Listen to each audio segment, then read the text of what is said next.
Good afternoon, Pak Sendirian. Kami dari kelas 10E akan menjelaskan tentang laporan analisis P5 kami yang bertema kewirausahaan. Sebelum kita masuk ke presentasi ini, kita akan memperkenalkan dulu anggota dari anggota yang mengerjakan ini.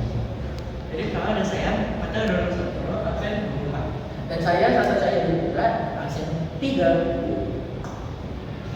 Ada overview. Nah, overview ini merupakan poin-poin penting yang akan kita jelaskan pada presentasi kali ini nih. Yang pertama ada latar belakang.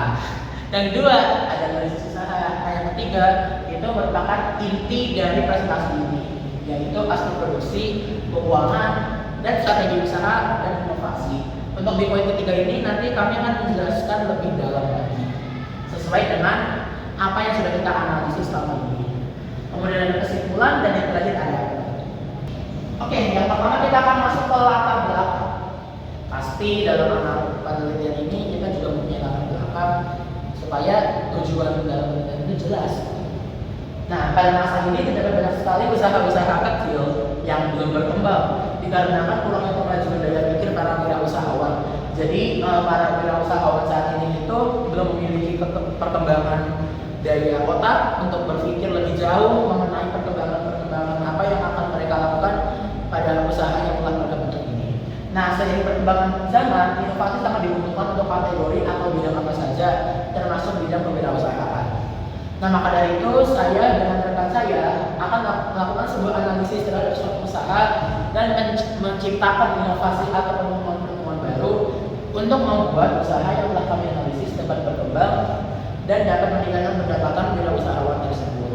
Nah, apa saja sih inovasinya akan dibahas lebih dalam di slide selanjutnya. Nah, sini ada analisis usaha.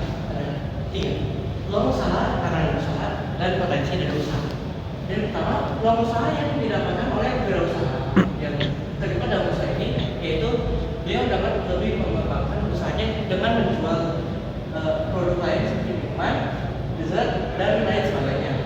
Hal ini bertujuan agar usaha tersebut semakin menarik dan dapat meningkatkan daya tarik individu di lingkungan sekitar tempat ini membuka usaha seperti anak remaja, anak-anak desa atau anak sekolah dasar dan sebagainya. Hal ini juga dapat membuka kekuatan menjadi peluang, yaitu dengan pemanfaatan teknologi yang dimana makanan dijual dapat dibeli oleh calon konsumen dan dibayar oleh aplikasi yang saat ini dipakai yaitu QRIS. Kedua ada tantangan usaha. Tantangan usaha ini mempunyai dan menjalankan bisnis atau usaha sendiri merupakan sesuatu yang didirikan banyak orang. Bisnis bisa juga menjadi salah satu cara untuk mendapatkan penghasilan yang lebih baik. Namun, menjalankan sebuah bisnis bukanlah suatu hal yang mudah karena ada begitu banyak tantangan yang akan harus dihadapi. Baik menjalankan bisnis dengan strategi maupun tidak perlu memperhatikan berbagai aspek dan melakukan strategi yang bagus agar dapat bertahan dan menjalankan bisnis dengan secara lancar. Karena yang dihadapi saat ini oleh usaha tersebut adalah meningkatnya persaingan antara usaha ini dengan usaha-usaha lain yang berjualan sekitar tempat di mana usaha ini dijalankan. Potensi usaha sumber daya alam SDA yang pertama. Nah, usaha ini menggunakan gas sebagai sumber daya untuk menyalakan kompor yang digunakan untuk membakar roti dan minyak, untuk membuat martabak telur dan membuat pisang coklat agar teksturnya terlihat renyah. Yang kedua, kita ada sumber daya manusia atau SDM. Usaha ini hanya menggunakan satu karyawan saja, yaitu Bapak Gunawan yang menjadi pedagang sekaligus pemilik usaha tersebut. Dan yang ketiga, ada sumber daya modal. Sumber daya modal yang digunakan oleh usaha tersebut yaitu uang untuk membeli bahan makanan yang akan digunakan untuk menjalankan usahanya tersebut. Nah, kemudian usaha tersebut juga menggunakan sebuah botol sebagai sarana atau fasilitas untuk membuat makanan yang akan disajikan kepada jemaah. Baik, sekarang kita masuk ke kelemahan usaha. Salah satu kelemahan yang dimiliki oleh usaha roti bakar Gunawan yaitu kurangnya sumber daya manusia yang dimiliki oleh pemilik usaha tersebut, seperti di negara berjalan barat yang sebenarnya memungkinkan beliau untuk lebih ringan dalam membuka usaha tersebut. Maka dari itu tidak menutup kemungkinan bahwa kekurangan yang orang lain kita dalam usaha ini adalah makanan disajikan jadi pada calon konsumen terlihat mengusahakan. Jadi kenapa kita analisis ini kelemahannya itu Karena supaya Bapak Gunawan yang menjadi pemilik usaha bisa beristirahat, bisa mengambil waktu istirahat, maka dibutuhkannya tenaga kerja tambahan untuk menggantikan Bapak Gunawan supaya seiring berjalannya waktu Bapak Gunawan beristirahat, usahanya tetap berjalan terus sampai itu. Kita akan masuk ke aspek produksi. Yang pertama, variasi produk. Nah, variasi produk itu apa sih? Variasi produk itu merupakan strategi yang dilakukan pemilik usaha atau produsen dengan cara menciptakan produk yang beraneka ragam, baik dari segi harga, ukuran, atau tampilan. Nah, dalam usaha roti Bapak Gunawan ini, nah inilah salah satu alasan kami untuk memilih es Milo sebagai tambahan baru untuk menu. Jadi sudah jelas di sini bahwa inovasinya adalah penambahan minuman, yaitu es Milo. Nah, yang kedua itu adalah waktu dan tempat produksi. Dalam usaha ini peralatan produksi yang akan digunakan yaitu peralatan yang cukup sederhana seperti kompor, gas, spatula, gelas plastik, dan alat penyerut es supaya es dapat dihaluskan. Selain itu mungkin dapat ditambahkan dengan alat-alat lainnya seperti blender yang nantinya akan digunakan untuk menghaluskan bubuk Milo yang akan dibuat menjadi sebuah minuman dengan tampilan yang menarik. Yang kedua, yang ketiga peralatan produksi. Tadi ada kembali. Ini yang ketiga adalah waktu dan tempat produksi. Waktu dan tempat produksi yang akan ditetapkan untuk melakukan produksi terhadap usaha ini adalah setiap hari, Senin sampai Sabtu, kecuali hari Minggu. Dan produksi ini akan dilakukan di tempat berada di depan gedung sekolah SMP Mas Budi Bekasi. Yang keempat adalah bahan baku produksi, yaitu es Milo sebagai produk baru yang kami gagaskan dengan memerlukan bahan baku topping seperti Coco Crunch, meses, dan lain-lain. Dan akan disajikan dalam satu kemasan yaitu dengan cup dari kaki juga dengan sedotan. Kemudian yang kelima adalah proses produksi. Pembuatan es Milo dimulai dengan taruhan Milo dalam air panas sampai tercampur, kemudian dengan dicampur dengan susu manis dalam campuran. Setelah selesai, es Milo didinginkan dengan memasukkan es batu. Untuk menambahkan rasa dan terlihat lebih menarik, kita dapat menaburkan topping-topping seperti meses, keju, atau Coco Crunch yang akan dihancurkan di atasnya. Es Milo kemudian disajikan dalam cup minuman dengan sedotan supaya lebih mudah diminum dan terlihat seperti yang sekarang. Yang pertama yaitu strategi usaha. Sekarang kita masuk ke strategi usaha, dan strategi usaha yang pertama adalah peluang pasar. Nah, persaingannya jajanan di sekitar area sekolah kurang kompetitif, maka es Milo dengan topping unik bisa berkembang dengan baik. Kemudian yang kedua ada tren pasar. Minuman coklat seperti es Milo populer, khususnya di kalangan siswa sekolah yang menyukai rasa manis. Dan yang ketiga yaitu peluang pasar.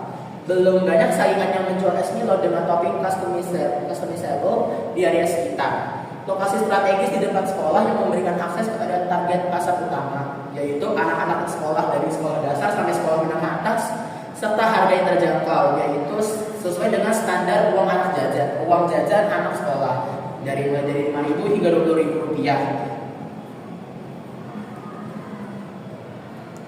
Lalu ini ada strategi usaha yang kedua yaitu konsumennya. Jadi target market dari gagasan ini itu ada usianya yaitu dari anak-anak sampai ke orang dewasa, dan untuk lokasinya warga sekitar Kemang Pratama, Bekayon, dan Galaksi. Lalu untuk preferensinya pelanggan yang menyukai makanan atau minuman yang memiliki tampilan menarik dan rasa yang variatif. Lalu pelanggan yang aktif dalam sosial media dan sering mengajak temannya untuk ke suatu tempat melalui word of mouth. Lalu untuk kebiasaan konsumsinya, siswa yang sering membeli camilan setelah jam sekolah.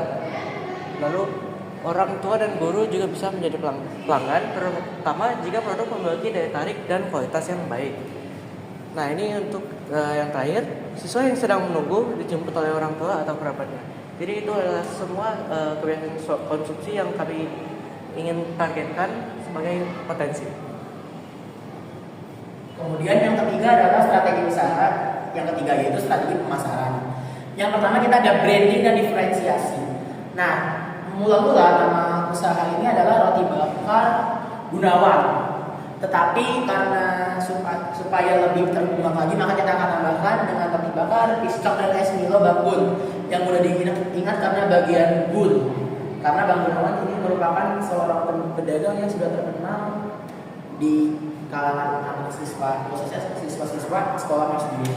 Dan roti bakar piscok es Milo Bang Bun akan terdengar familiar oleh warga sekolah dari dan sekitar karena nama Gunawan sudah dikenal di area sekitar situ. seperti tadi saya jelaskan. Kemudian produk yang menarik dan mudah disesuaikan menurut selera sendiri seperti topping Coco Crunch, Meses, Choco Chips, dan lain-lain bisa memberi pelanggan sebuah pengalaman yang cukup menarik dan interaktif. Jadi untuk topping minumannya nanti tidak akan dipilihkan oleh kedawatnya langsung, tapi kita sendiri yang sebagai pelanggan atau konsumen yang akan melakukan customisasi dari minuman itu. Promosi yang akan kita lakukan adalah media sosial, menggunakan media seperti Instagram dan YouTube untuk mempromosikan dan menggunakan desain yang dibuat di Canva. Kemudian membuat konten iklan seperti video pembuatan es krim atau promo saat hari raya seperti Natalan, Tahun Baru, Imlek, dan lain-lain. Untuk promosi langsung, kita akan memberikan sampel gratis kepada siswa baru atau pelanggan. Lalu ini ada juga lanjutannya, yaitu yang penetapan harga. Harga untuk semua produk di usaha Bapak Gunawan akan dibuat agar terjangkau bagi para siswa yang biasanya memiliki budget dari 5.000 sampai 20.000. Seperti yang dibahas tadi, itulah jangkauan budget anak-anak zaman sekarang. Lalu ada lokasi dan distribusinya. Ini tepatnya strategis di depan sekolah masih dari Bekasi, yang berarti usaha mendapatkan langsung aksesnya kepada banyak yang siswa, itu salah satu targetnya. Oke, kita akan masuk ke strategi usaha yang terakhir, yaitu inovasi produk dan pengembangan usaha. Nah, untuk pengembangan produk, yaitu menambahkan topping baru berdasarkan permintaan oleh pelanggan. Seperti dijelaskan tadi bahwa inovasi yang kami ciptakan ini bersifat customizable, alias bisa bisa disajikan sesuai dengan permintaan para pelanggan. Kemudian kolaborasi bisa bekerja sama dengan sekolah yang dekat atau dengan siswa untuk mempromosikan produk. Jadi untuk inovasi ini kami bisa mengajukan bahwa kami bisa berkolaborasi dengan sekolah-sekolah di sekitar kita seperti Victory Place, Al-Azhar, dan yang lain-lain. Oke, kita sekarang masuk ke aspek keuangan. Yang pertama adalah rencana produksi. Produk utama roti bakar Gunawan, es Milo, minuman dingin Milo dengan banyak topping. Roti bakar, roti panggang dengan isian yang bisa disesuaikan menurut selera sendiri seperti keju, coklat, dan selai-selai. Piscok atau pisang coklat, pisang panggang dengan topping coklat meses. Sebenarnya ini adalah makanan yang basic, tapi karena ada tambahan jenis minuman mungkin tidak terlihat. Nah, di sini kita juga menganalisis target jumlah yang dijual harian ya per hari, karena tadi jadwal produksinya tuh Senin sampai Sabtu. Es Milo itu 40 sampai 50 per hari. Roti bakar 20 sampai 30 ribu per hari. Dan piscok 30 ribu sampai 40 ribu per hari.